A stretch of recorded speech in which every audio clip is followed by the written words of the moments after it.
What's happening, loungers? I hope everybody is doing as great as I am on this Sunday. Listen, guys, we are going to get into these hot topics today. There is a lot going on with the Simmons family, okay? A whole lot going on, but there's also a lot that is not being talked about, okay? So we're actually going to get into this hot tea today. Also, we are also going to talk about Tasha K and Cardi B and what is going on with these two, okay? Because it seems to be that Tasha is just not learning her lesson with this situation. Okay, so obviously she has took to Twitter and said a whole bunch of stuff, and we're going to go ahead and break all of that down this morning. Okay, because it is crazy out here. But really, what I really want to get into is this situation going on with Russell Simmons and with Kimora Lee, because it is really crazy. And there's a lot more to this situation than what meets the eye. And there's a lot of stuff that's not being talked about at all. So we're definitely going to get into all of this stuff right now, guys. So sit back and relax and grab yourself some libations or whatever you're going to do. It is 5 o'clock somewhere, but it's morning time here. So hopefully you're grabbing some juice or something that is more refreshing for the morning time. Okay. But we're going to go ahead and get started right now.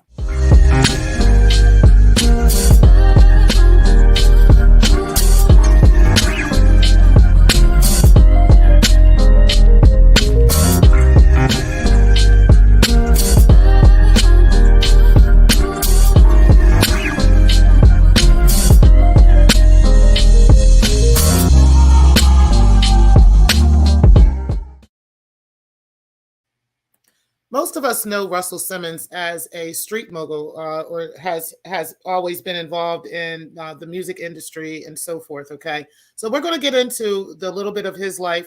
We're also going to get into a little bit of Kimora's life. Okay, and then we're going to get into this guy that y'all see on the screen. Okay, this white guy y'all see on the screen. Okay, we're going to talk about him as well because he, in fact, is Kimora's current husband. Okay, so we're going to talk about all of this and what's going on and how they all tied together and why this seems to have blown up into such a huge story now that Kimora is kind of making into what seems like a Me Too kind of situation. Okay. Now, Russell Simmons' career has taken him from the streets of Queens to the heights of his music business and beyond. Now, starting out as a fledgling hip hop producer, Simmons has gone on to build an empire that includes music, record recording, and publishing, clothing, movies, as well as Broadway. Simmons' name is synonymous with success, and he shows no signs of stopping anytime soon. Now, he was born in Jamaica, Queens, in New York in 1957, and Simmons' parents were active in arts and in the civil rights movement. His father was a school teacher and frequently wrote poetry, and his mother was a recreation director for the New York City Department of Parks and was also a painter. Now, at the age of 8, Simmons' family moved to the Hollis neighborhood of Queens, where the adolescent Simmons became involved with drugs and joined a street gang called the Seven Immortals. His time as a gang member ended a few years later, following the murder of one of his fellow gang members by a rival group. Now, in 1975, after graduating high school, Simmons went on to attend City College of New York in Harlem. While there, he met Rudy Toppin, who gave Simmons the nickname Rush and brought him into the world of music promotion and hip hop, introducing him to the sounds of Eddie Chiba. Simmons left college during his senior year to become a full-time promoter, but no one attended his first show, and he found himself pretty broke. Now, his father was pretty mad with him and urged him to go back to school, but his mother quietly gave him $2,000. This loan held his production company, Rush Productions, afloat until Curtis Blow, Simmons' first act, made it big, which first doing shows with hip-hop pioneer Grandmaster Flash and later becoming the first rap artist to get signed to a record label. In 1983, after establishing Curtis Blow and riding the crest of the hip-hop revolution, Simmons, his younger brother Joey, and two friends, Daryl McDaniel and Jason Missile, formed what would become one of the most influential groups in rap history, Run DMC. Unlike many other groups at the time, Run DMC maintained an urban look and sound rather than trying to mold themselves to the image of rock and R&B stars. This image, combined with their lyrics and beat, helped them become the first rap act to appear on MTV. In 1984, Simmons met Rick Rubin, a student at New York University and a fan of punk rock music who was heavily influenced by the hip hop scene. Together, they partnered and formed Def Jam Productions and got the rock band Aerosmith into the studio with Run DMC to record a remix of Aerosmith's hit Walk This Way. Now, CBS did agree to distribute albums produced by Def Jam in early 1985, and the next 4 years saw the meteoric rise of Simmons and the acts that he produced, including the Beastie Boys, LL Cool J, Public Enemy, and Slick Rick. They produced hit after hit, including You Gotta Fight for Your Right to Party, I Need a Beat, and Children's Story. With the albums getting constant radio play and Def Jam's break into the predominantly rock and roll MTV, Simmons organized a series of festival tours of hip hop acts, bringing their sounds to new audiences across the country. Now, having already been labeled by the Wall Street Journal as the mogul of rap in 1985, Simmons decided to move into Hollywood. A semi fictional film of his life had been featured in the film Crush Groove, and so Simmons, along with partner Rubin and Run DMC, decided to give filmmaking a chance. And in 1988, they released Tougher Than Leather, a film starring Run DMC, which received limited release in New York City but garnered widespread attention around the country. In the late 1980s, Rubin left Def Jam, and the label began feeling pressure from Sony over profits. Now, under threat of losing his company and best artist to Sony, Simmons made a deal with Polygram Records in 1995. Now, the early 90s saw Simmons partner with Stan Lathan, and from his collaboration came Def Comedy Jam. Simmons brought in largely unknown comics from around the country and used the show as a vehicle to help launch their careers, while at the same time expanding his own empire into television. Many of those early comedians are stars today, including Martin Lawrence, Cedric the Entertainer, and Chris Tucker. Simmons also returned to filmmaking, acting as a producer for Eddie Murphy's hit, The Nutty Professor. In 1992, Simmons launched his own clothing and apparel line, the formation of Fat Farm. Later, his wife Kimora expanded on the line with the creation of the women's line, Baby Fat. As part of this enterprise, he has also launched a financial enterprise with Rush Card and Baby Fat Rush Card. Continuing to enter into different arenas, Simmons launched Def Jam Poetry, a poetry slam series at HBO, as well as Def Poetry on Broadway, which won a 2003 Tony Award for special theatrical events. Recently, Simmons has entered the world of politics, forming the Hip Hop Summit Action Network, which works to promote social and economic justice among today's youth. Simmons is active in the arts community through the Rush Philanthropic Arts Foundation, which he founded with his brothers Danny and Joseph, as well as getting into the beverage industry with the Russell Simmons Beverage Company and its DEFCON 3 energy drink. I want you guys to remember the energy drink, okay? Now, throughout his career, Simmons has continued to reinvent himself and to branch into new fields, always staying true to hip hop and the roots that he holds dear, okay? Now, I definitely want you guys to remember the energy drink, the DEFCON 3 energy drink, okay? Because we're going to get into that in just a few moments. Now, let's talk about Kimora's life a little bit. Now, Kimora Lee Simmons was born May 4th, 1975, is an American model, businesswoman, fashion designer, venture capitalist, entrepreneur, TV personality, philanthropist, and author. She was signed with the House of Chanel as a teenager, where she began to model and has walked the runway for fashion houses such as Fendi and Valentino, and appeared on the covers of Vogue and Elle. In 1999, she launched the global lifestyle brand Baby Fat to huge success around the world. In 2007, she, along with her family, ventured into reality television and starred in Kimora, Life in the Fab Lane on E Network, which aired about 4 seasons. Outside of fashion and modeling, Kimora also received a Tony Award in 2003 for her work as producer on Def Poetry Jam on Broadway. Now, Kimora was born in St. Louis, Missouri, and she grew up in northern St. Louis suburbs of Florissant, Missouri. Simmons was a frequent target of bullying at school because of her height. She was 5'10" by the age of 10, and multi-ethnic background. She is African American on her father's side and Japanese Korean on her mother's. Simmons struggled to find confidence and felt, in her own words, different. In an effort to bolster her confidence, Kimura's mother enrolled her in modeling classes when she was 11 years old.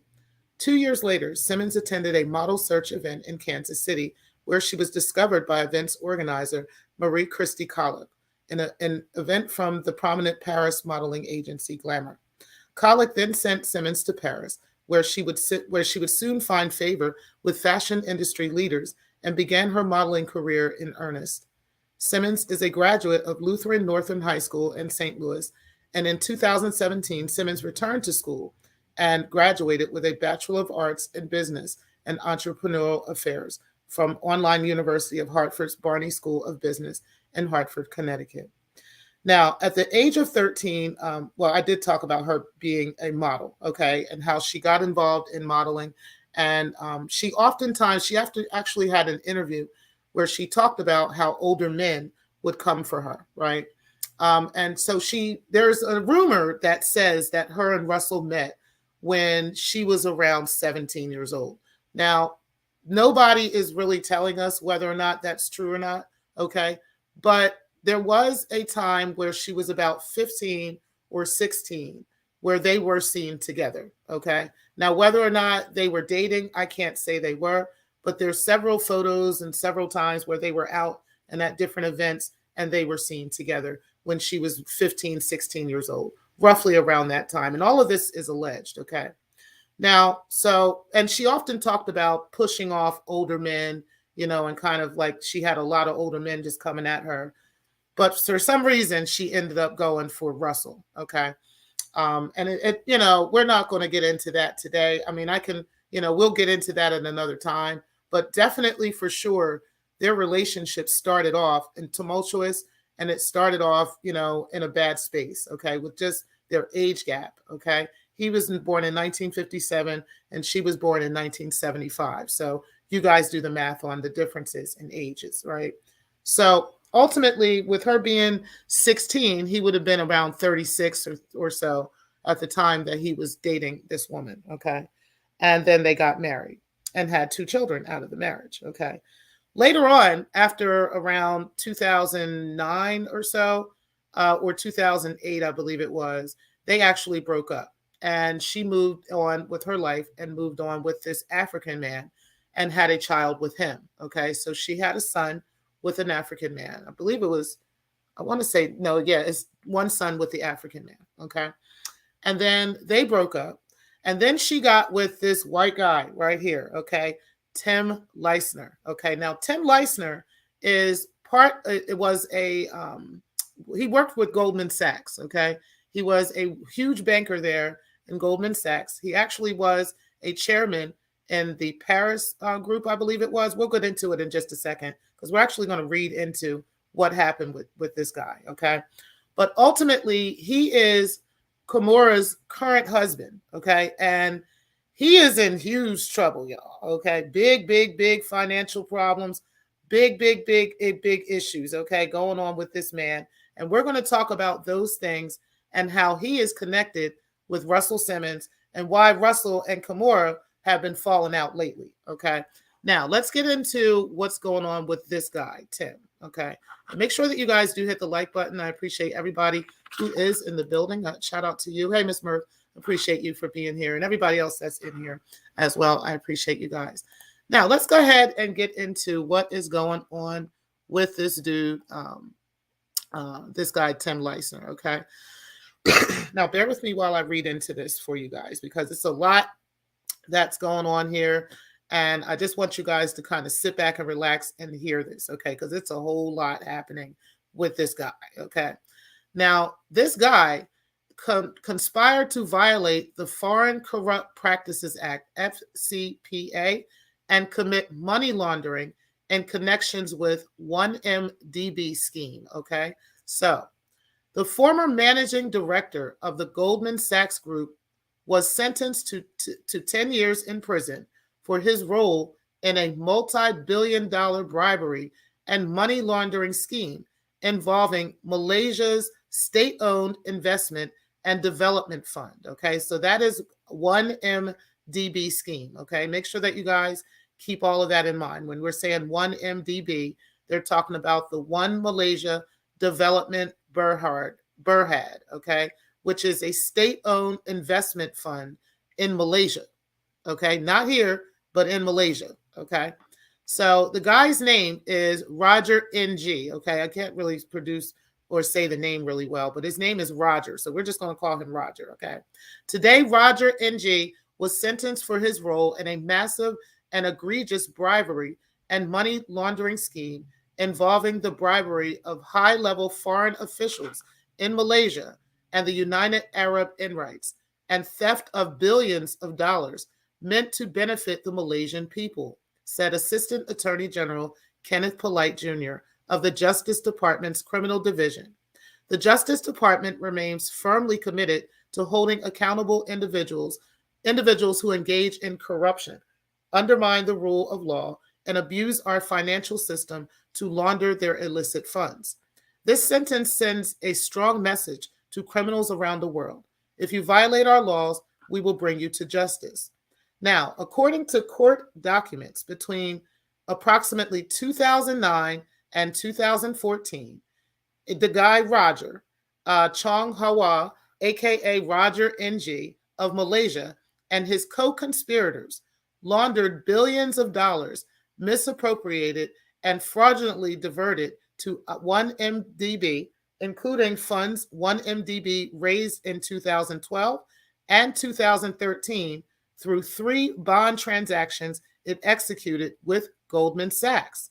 As part of the scheme, NG and his co-conspirators, including Tim Leissner, the former Southeast Asian chairman and participating managing director of Goldman Sachs, conspired to and did pay more than $1 billion in bribes to 12 government officials in Malaysia and the United Arab Emirates to obtain and retain lucrative business for Goldman Sachs, including the 2012 and 2013 bond deals. They also conspired and did launder the proceeds of their criminal conduct through the U.S. financial system, including funding major Hollywood films such as The Wolf on Wall Street and purchasing, among other things, a 51 million Jean-Michel Basquiat painting from New York-based Christie's auction house, a $23 million diamond necklace from a New York jeweler, millions of dollars in Hermes handbags from a dealer based on Long Island, and luxury real estate in Manhattan. Roger was a central player in a brazen and audacious scheme that not only victimized the people of Malaysia, but also undermined the public's confidence in governments, markets, business, and other institutions on a global scale. And U.S. Attorney Breon Peace for the Eastern District of New York. Said U.S. Attorney Breon Peace for the Eastern District of New York. Today's sentence serves as a justice punishment for the defendant's crimes and a stern warning that there is a significant price to pay for corporate corruption. Okay. Now, I'm going to read a little bit more into this, and then I want to get into why this guy is so important. Okay. Now, Roger and his co-conspirators, including a guy named Low Take Joe, aka Joe Low, a wealthy Malaysian socialite, used Low's close relationships with high-ranking government officials in Malaysia and the United Arab Emirates to obtain and retain business for Goldman Sachs through the promise and payment of more than $1 billion in bribes. In the course of executing the scheme, Roger, with others at Goldman Sachs, conspired to and did circumvent the investment bank's internal accounting controls. Through its work for 1MDB during that time, Goldman Sachs received approximately $600 million in fees and revenue, while Roger received $35 million for his role in the bribery and money laundering scheme. In total, Roger and his co-conspirators, including this guy we see on the screen, guys, misappropriated more than $4.7 billion from 1MDB. Okay. Now, let's go back. Let's go over here to my notes on this. Okay. Because what I want you guys to understand is why that information is so important to Russell Simmons. Okay. And how this connects back to him and to Kimora. Now, the ex-Goldman Sachs guy, the convicted banker, Roger, the guy Roger we're talking about, guess what, guys?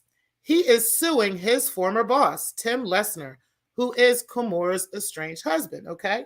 He is suing him for fraud and for $130 million in damages. Lessner, who was also convicted in the One Malaysian Development Bernhard Fund embezzlement scheme, holds shares in, guess what? Celsius, an energy drink company that Pepsi invested $550 million into, along with Sentient Technologies, an artificial intelligence business, according to Manhattan Supreme Court lawsuit. Now, Roger claims that Lessner, who agreed to testify against Roger as the government's star witness, used the money from Celsius and Sentient to pay for his own bail and satisfy a criminal forfeiture in an earlier case. The New York Post reported that NG, or Roger, is in an unimaginable position of having to defend himself against allegations made by the person who defrauded him and who stole the money that Roger needs to defend himself against these allegations. Okay, guys? This is how crazy and deranged this situation is. Now, just a quick recap on all of this stuff, okay? Now, let's just talk about this for just a second. Goldman Sachs in 2020 agreed to pay the Malaysian government $3.1 billion to settle the claims in the 1MDB fund. One of the main people who got the bank involved in this scandal was, in fact, Kimora Lee Simmons' husband, ex-Goldman banker Tim Lessner. The bank swiftly parted ways with him and Roger after his shady dealings with Joe Low came to light. In November of 2018, when Lessner agreed to pay $43.7 million towards victims' compensation in order to avoid jail time, okay? So Lessner had to pay up in order for him not to be in prison, okay? That's basically what they're saying. This is what was going on. He quickly threw that money up, that $43 million, okay? Now, this is how Russell comes into this, okay? Because y'all remember the energy drink, right? That Russell has and that Russell owns and everything, right? Guess what? He owns shares in this energy business, as Kimora owns shares in this energy drink business, okay? Kimora took not only her shares of the business to pay her boyfriend's or her husband's way out of jail, okay? His get out of jail free ticket, but they also took money from Russell, okay? And so therefore, Russell is pissed off, okay? He is mad, angry, going off about this, and he has their asses in court over this situation. So currently, right now, Kimora is currently in court over this, okay, with Russell. Tim is also in court with Russell because Russell is suing both of them for his money, okay? He wants his money back. Now, there is this thing out here where Kimora actually did sue Russell as well, okay? Now, this is the crazy part. This is what is nuts about this, okay? She is suing Russell for her attorney fees and for her court costs for all of this that's going on. And guess what? The judge ordered him to pay it. Child, this is so messy and so hot, and this tea is so crazy. It's not even funny, okay? And also right now, in the next couple of months, guess who is going to be on a reality show? Kimora and her daughters. Yes, honey. They are going to be starting a reality show in the next few months. It's supposed to be like 4 months from now or something like this, where they're going to be on reality TV. Okay. So, yes, of course, people have a big, huge show and a big, huge, drop down and conversation and argument and everything in public and create a whole big scheme just for, to boost their ratings and for people to want to watch. Okay. So that is why Kimora and Russell are falling out. There is no whole, he's abusive, he's abused them all their lives and all this other stuff. Yes, I'm not saying that there wasn't tumult, there wasn't, issues in their marriage and stuff like this, but it's not to the level that people are trying to paint this. Okay. Russell is pissed off because this white guy done robbed him to get out of jail free, basically, for what he did to the U.S. government, what he did as a banker, okay? That is what happened in this situation, and Russell won his motherfucking money. And the case is still ongoing right now. Don't get it twisted. That case is still going on in the courts right now, okay? Russell still won his money, and he won it now, is what he said, okay? Okay. So that is the current tea on the Simmons family and what has been going on with them, honey. It is a whole lot. Hey, Alma, I appreciate you being in the building.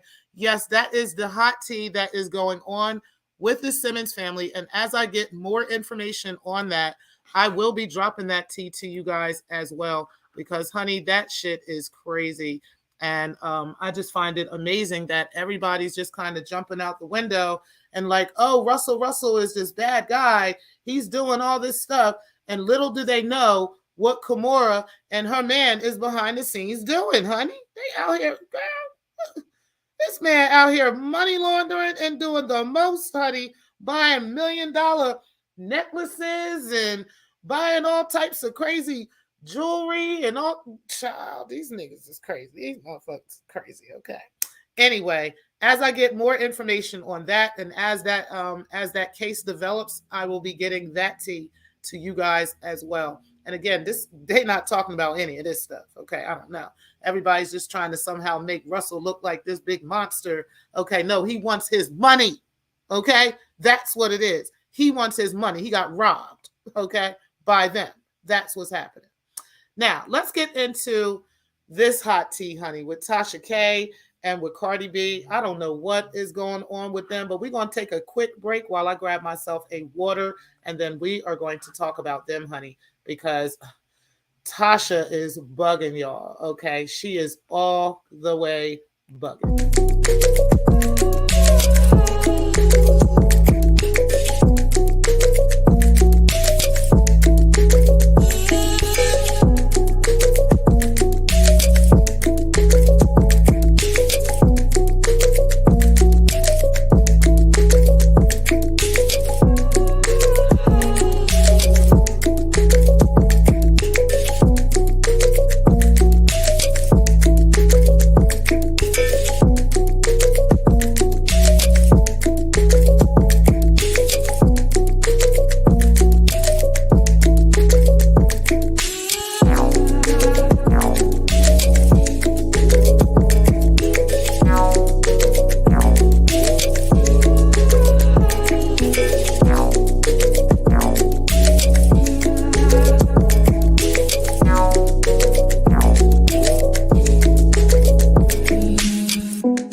So listen, child, Tasha is out here poking the bear, okay? When you talk about poking the bear, honey, she is really poking the bear and really trying it, okay? And we're about to get into this right now. So she is continuing to provoke Cardi B, despite the Bodak Yellow rapper's successful civil lawsuit against her, okay?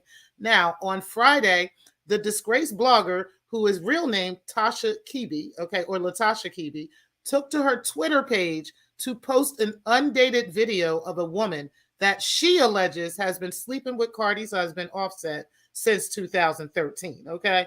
Now, the woman whom Tasha K now claims is Suge Knight's girlfriend, okay, even though the former Death Row Records has been serving 28 years in prison, okay, since 2018, allegedly took the video in Cardi B and Offset's quote unquote Hollywood home, okay? Now, Tasha K also shared a screenshot of what she claimed was a text conversation between herself and the former Migos rapper's alleged side piece, who claimed that she shot part of the video on top of Offset and Cardi B's daughter, Culture's bed, who was born in 2018.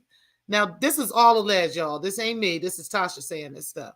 Now, Dennis Byron, the CEO of Hip Hop Inquirer, has implied that Tasha K hired the woman to simply go viral on the internet. Okay. Now, we don't know if this is real. We don't know what's going on. All we know is this is what Tasha is saying. Okay. So they don't know if this is really going on. Okay. Now, all we know is Cardi B, who started dating Offset in 2016, is not having any of it, honey. Okay. On Thursday, June 22nd, Tasha K once again just earned the wrath of the rapper, okay, when she heavily implied that Cardi might have something to do with the late Takeoff's unfortunate murder, okay? This is terrible that she was saying that, but yes, Tasha is out here trying to blame Cardi for this. So she's really hitting below the belt, hitting home, just dropping all kinds of stuff, saying that, wasn't she posting guns right after Takeoff died and all this other stuff, and saying on the internet, cutting up not long after his sudden death, and she's just asking, everyone's grieving different, but and she's just talking crazy about Tasha K. I mean, Tasha just talking crazy about Cardi out here and just trying to blame her for this shit, and it is just too much tea going on with them. And here's my thing with Tasha, okay? I don't know what it's going to take for Tasha to get it. I think that she doesn't quite understand, that talking about this with the winos and, being funny with them and laughy, kiki, haha with them, there's real life going on here, right? And this situation is actually affecting her bottom line. It is affecting her money, right? This woman wants her money. That's just it, okay? And, she wants her $4 million, and she's coming for it. She's coming for it in all different kinds of ways. Tasha, at this point, I believe she can ask for a reduction, or she can ask for, for it to be, to come down to something she can afford, or whatever the case may be. I'm not sure if she can do that or not. All I'm saying is, if she does, this kind of stuff is not helping the matter. You know what I'm saying? This is not helping the situation. I don't know if she's feeling like, well, shit, fuck it. I can't afford this. They coming for anything and everything anyway, so I might as well just talk about you. I don't know if that's what she's doing or what, but this is not good, and it's looking like she's losing her mind. It really is. It's looking like she's lost it, and she's just, because what she's saying about her is not factual. Like, I could see if what she was saying is true and she knows it as a fact, or she's got this woman coming on the show, you know what I mean, and talking about it and saying, yeah, I am in fact, his side piece, then, what's she going to sue her for?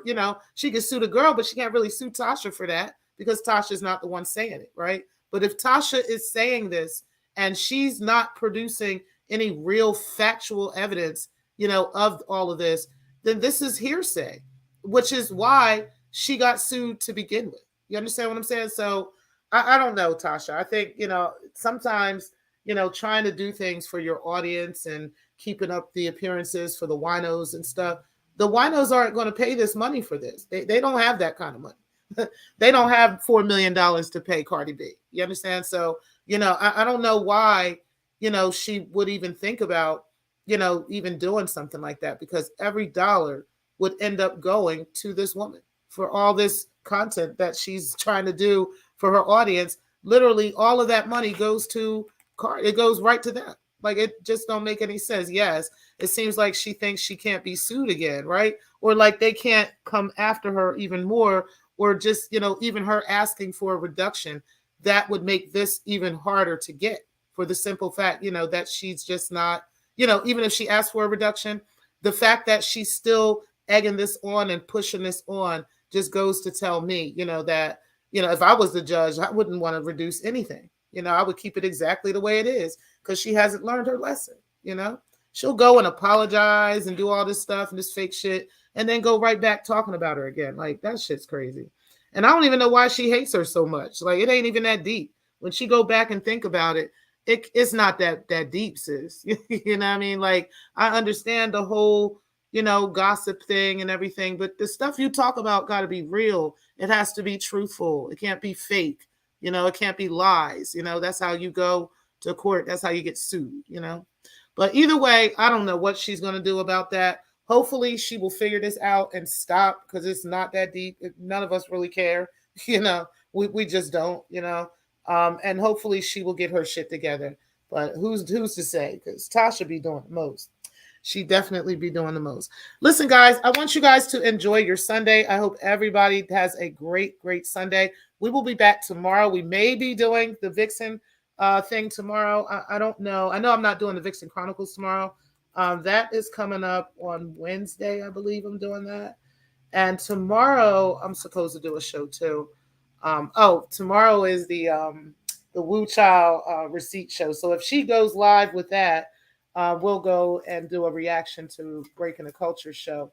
If she doesn't, I do have something else I'm going to do with the loungers, and it is a review of the murder plot that I Am Human First has on his channel. Okay, we are going to review that show and review the phone call between Larry and Breaking the Culture, and some other things that were on that show as well, because now that everything is kind of coming out in our sector the way that it is, it would be really interesting to go back over that conversation, right? And kind of get to what was going on at that time and what was happening with that, okay?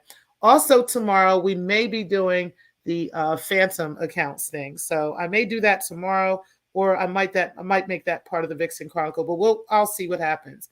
But either way, we're still going to do a show tomorrow, even if she doesn't do the live, and we can't react to that. We're still going to do a show tomorrow. Okay. All right, guys. So you guys have a wonderful, wonderful Sunday. I do appreciate everybody that is in the building. Make sure that you guys hit the like button on the way out. And I appreciate everybody that came in today.